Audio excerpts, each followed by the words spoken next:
Hello મિત્રો, video જોઈ રહેલા તમામ ભાવિ ભક્તોને જય માતાજી। આજના વિડીયોમાં આપણે જાણીશું કે મેરડી માતાનું વાહન વાઘ સિંહને બદલે બોકડો જ કેમ છે, તેનું કારણ શું છે।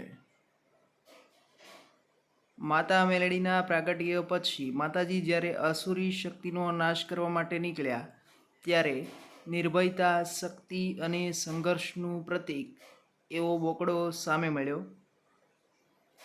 બોકડાએ યુદ્ધ કરીને થાકી ગયેલા માતાની સેવા કરી અને અસુરોને હણવામાં માતાજીને સહાય આપી। બોકડાની નિડરતા, હિંમત અને વફાદારી જોઈને માતા બોકડા પર અત્યંત પ્રસન્ન થયા। અસુરોનો સંહાર કર્યા પછી માતા મેલડીએ બોકડાને વરદાન માંગવા કહ્યું। બોકડાએ જણાવ્યું કે સાચે જ જો મારા પર રાજી થયા હોય તો કાયમ માટે મારા પર અસવાર થાવ અને મને વાહન તરીકે સ્વીકારો। માતાજીએ બોકડાની વફાદારી અને નિસ્વાર્થ સેવા જોઈને બોકડાને કાયમ માટે પોતાના વાહન તરીકે સ્વીકાર્યો।